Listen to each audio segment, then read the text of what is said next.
capacity. Fly direct to Washington, D.C. from Augusta Regional Airport. The live 5 for 6 Skyview Network, sponsored by Terry Lambert Hyundai. Well, the clouds are sticking around for tonight, and they're going to be on and off as we go through the rest of the week. We'll talk about that and our rain chances as well, all coming up with your 5 for 6 forecast. Right now on News Channel 6 at 4, a dramatic weekend for Augusta's ambulance service as Gold Cross pulls out with very little notice. What's being done to make sure you can get help if you call 911? Oh, Tim Miller may have told us that spring started 2 weeks ago, but today in Augusta is the official start of the season. Live coverage of the Masters coming up. And we'll take a look at traffic during Masters Week. What's being done to make your trip to Augusta National a whole lot easier as your news at 4 starts right now. Live from Television Park, this is WJBF News Channel 6 at 4.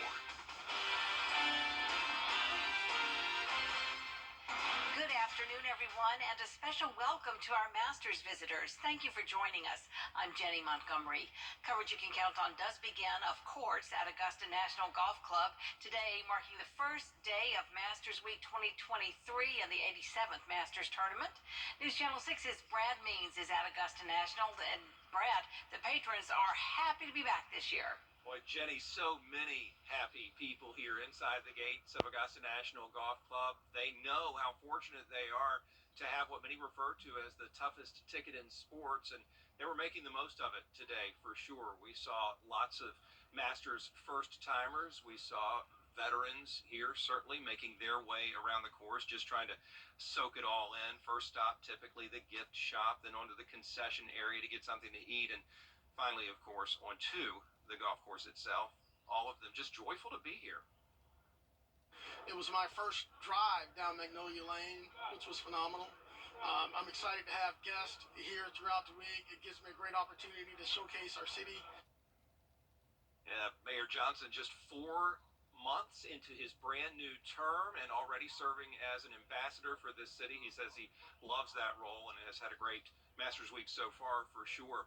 A lot of patrons waiting outside the gates bright and early at 7 o'clock this morning to get in and to get gifts. I mentioned that gift shop. It is quite a popular place to be this week for sure as people try to grab those signature items and capture memories. They say it's just a dream come true to be here. My husband and I golf together. I'm not great, but I'd like to get better.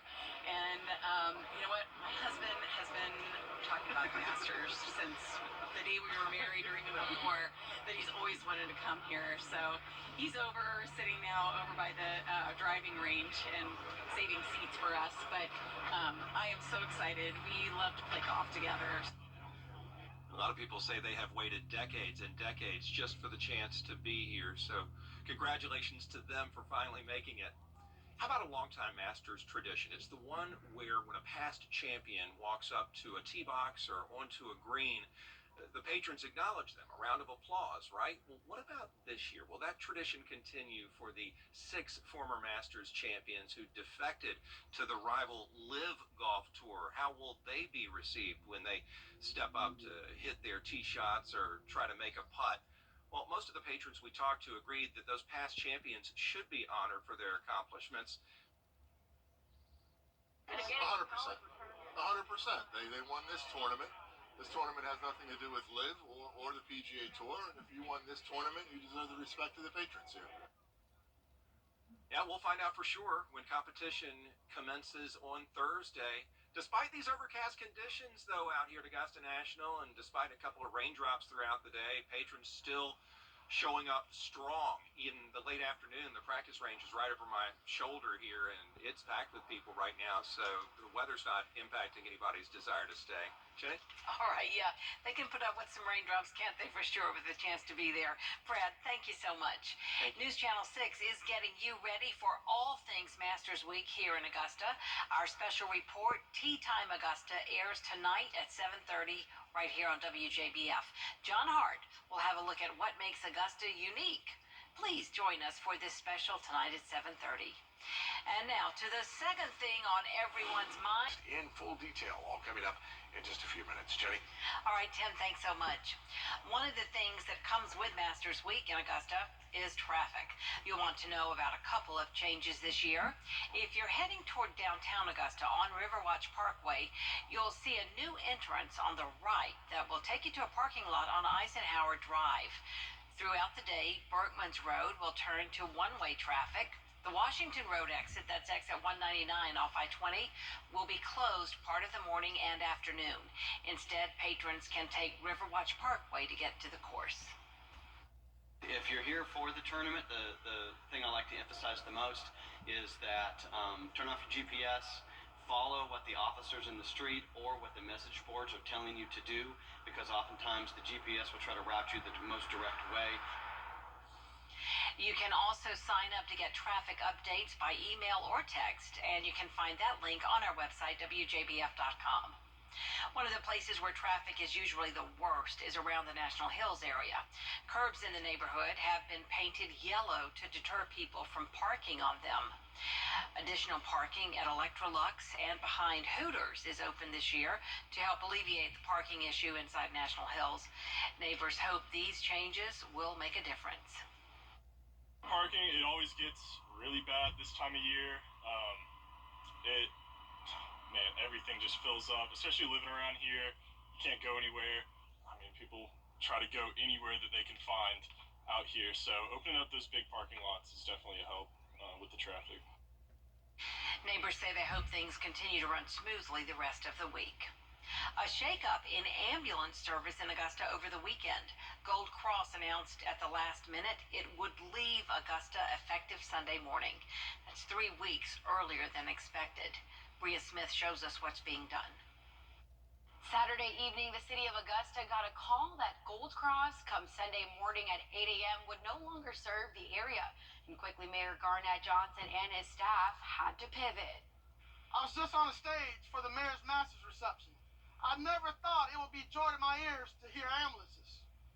But ambulances are moving. Central EMS now services the city of Augusta for emergency medical needs. The president, Gary Coker, says the company has a current total of 9 ambulances and 3 RVs in the city already. I'm so proud to be a part of a team that can do something like this in the middle of what is chaos and a potential catastrophe, and for them to pull it off the way that they did. We received that notice last evening, and we've been making preparations to, one, ensure the citizens of Augusta-Richmond County that we have a plan in place.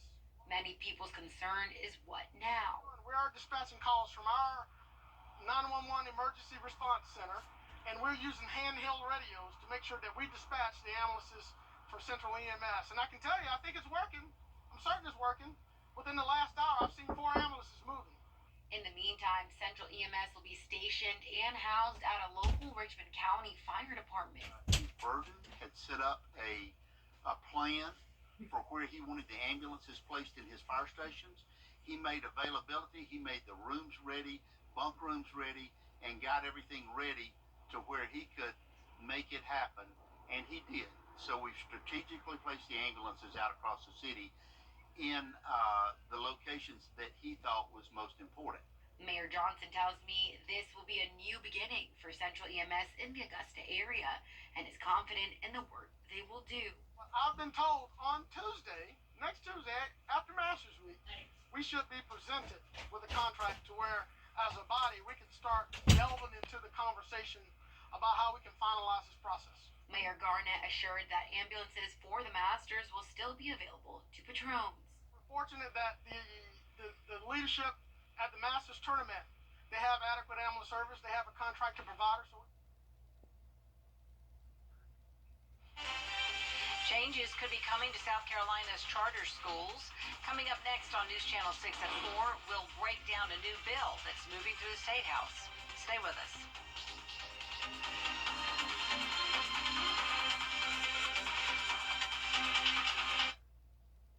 The courthouse in Lower Manhattan.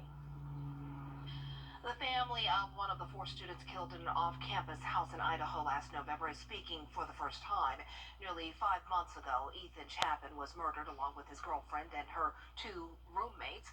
Ethan was a triplet, and both his brother and sister are now back at school preparing to graduate without their brother. Ethan's parents say they are planning to give back to the community he grew up in. We've created something that is good, that Ethan would love. He loved people. He loved a great adventure, and he was inclusive. If we could touch as many lives as he touched in 20 years in our lifetime, the world would be a better place. The man charged in Ethan's death, Brian Koberger, will next appear in court in June. Well, coming up, a second autopsy has been performed on the body of Stephen Smith. What new details the family is learning from the autopsy next.